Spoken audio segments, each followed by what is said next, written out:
Hi, Blair. How you doing? I'm doing great. How are you? All right. Welcome to The Working Man's Dead. All right, thanks a lot. All right. You just put out a brand new book, Garcia, An American Life. Tell us about it. Well, I wrote it in about 2.5, 3 years after Jerry died. I've obviously been following the Dead for many, many years. I first saw them in 1970, and I've really been writing about them almost that long.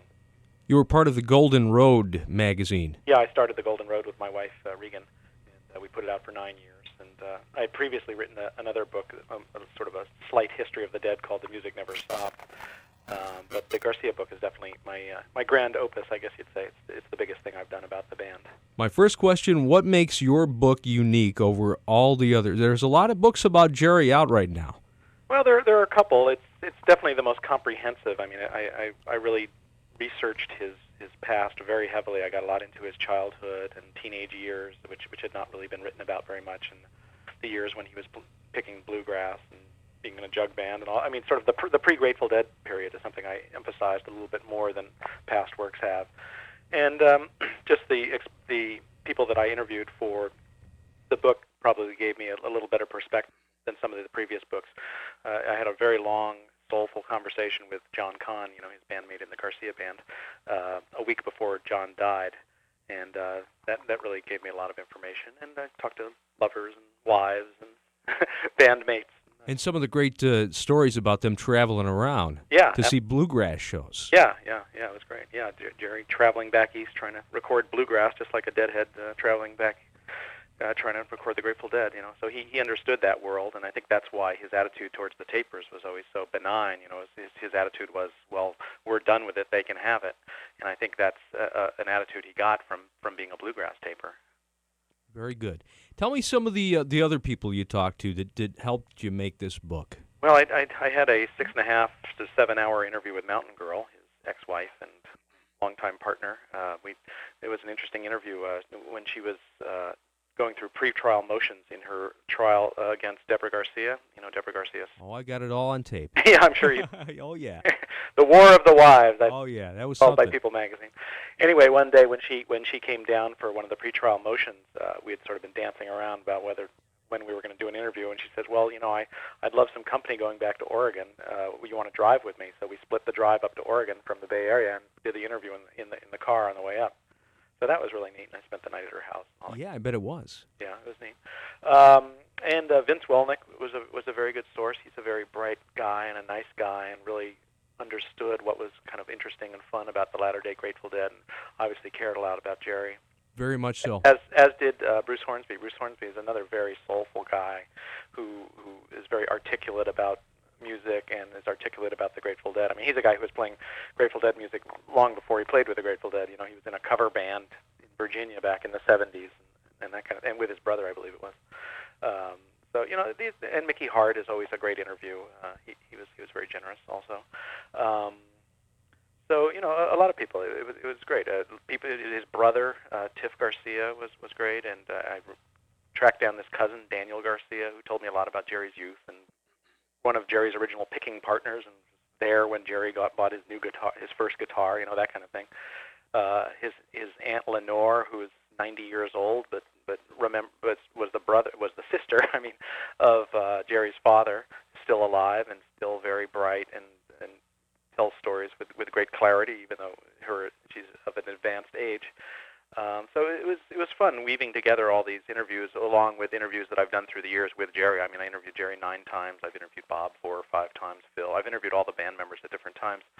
So sort of weaving together older interviews with newer interviews to try to make a cogent narrative, which really has not existed too much. I mean, there are lots of sort of specialty books about the Grateful Dead on this topic or that topic. But even though this one is by design sort of focused on Jerry, it also really follows the contour of their entire career. And starts off with the beginning roots of how he got into music. Oh, yeah. Well, it actually starts out with his grandparents, but I certainly delved deeply into the whole folk roots and all that stuff, so yeah.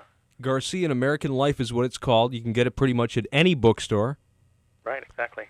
Dick LaValla. Did you talk to tape archivist Dick before he passed away?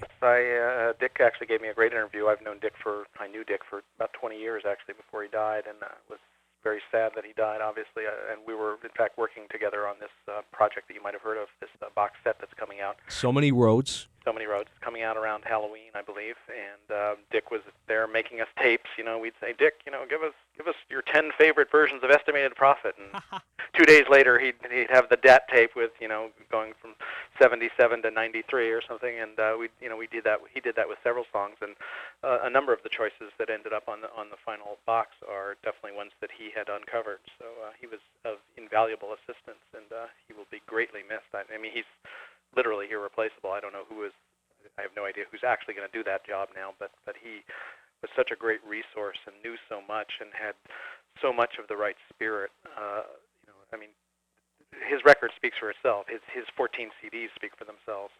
That's correct. How did you get involved in the making of So Many Roads? I'm not exactly sure. I was asked, actually. Were you? Yeah. Peter McQuaid, who's the president of, or CEO, I guess now, of the Grateful Dead, I believe conceived of this package. They've been toying over the last few years with doing a couple of different box set ideas, and when it was finally determined, instead of, I think their original thing was, well, let's do 3 10-CD sets covering 65 to 75, 75 to 85, 85 to 95. And when that sort of seemed unmanageable, or there didn't seem to be the right people around to put that together, they decided to go for something a little less ambitious. And so they called upon David Gann, Steve Silberman, and me to, as people who sort of know the scene and have a pretty good grasp on what's out there and what's in the vault, to put together this box, which again it goes from 65 to 95. Obviously, it doesn't hit every song you'd ever want to hear, but it hits some of the high points, and we found a few rarities and unusual performances that I think people will really like a lot. There's some of that unreleased music from the final album they made. Not actually from the sessions for the album, but it's some of those songs. Is it some of the ones they played live? Yeah, things like Days Between. Right. Yeah, those. Lazy River Road, Eternity, things like that. We didn't put them all on, but we put a good selection of them on, and we found pretty good performances of them. Not necessarily live. But is there Phil Lesh, If the Shoe Fits, on that one? No. Actually, that's a song I really liked. Actually, I liked it a lot. That latter batch, and he did not want it on. Oh, really? For reasons that I couldn't explain. But Phil has been somewhat involved in this project. From afar, and at any rate, more so than the other band members. And Phil and Dylan had his own reasons for not wanting that, and he didn't want Wave to the Wind on, and he didn't want Childhood's End on. So none of those are on there, actually. And Phil is going to be touring with Phil and Friends and Bob Dylan. That's what they're saying. Yeah, I'll believe what it when the rumors, It's like quite a lineup. I've seen a number of the Phil and Friends things, including the ones he did at the Greek Theater here in Berkeley a few weeks ago, and I think it's a great band, and I would love to see what they do with Dylan. I think it's great that Dylan is still interested in playing music in this way. I think his time with the Grateful Dead in 1987 was enormously influential on him. Kind of bringing back Dylan and the Dead all over again. Yeah, in a way. It would be kind of cool. And what I would love to see would be the Allman Brothers Band and members of the Grateful Dead playing together. I know. I've wanted that for years and years and years, Yeah. and I don't know why it doesn't happen. There must be something personal. I mean, not that I know anything, but I just can't imagine why it hasn't happened. It's such a natural. It happened a few times in the mid '70s where they shared the bill, or in '73 Watkins Glen and all that.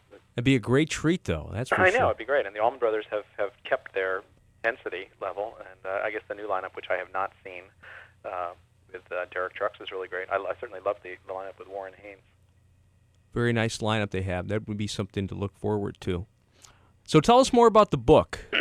You talked to Sarah Garcia. Yeah, I talked to Sarah Garcia, who was Jerry's first wife, and she's fantastic.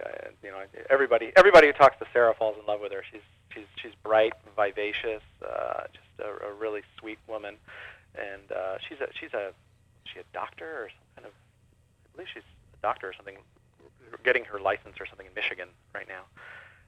But was there sort of at the genesis of it all. And open to talk about Jerry? Absolutely, yes. She was. Oh, that's great. Very nice. Very great. All right, Blair. All right, well, I appreciate your time. Yes, thank you very much. In the brand new book, Blair Jackson, Garcia, and American Life, read it. All right, take it easy.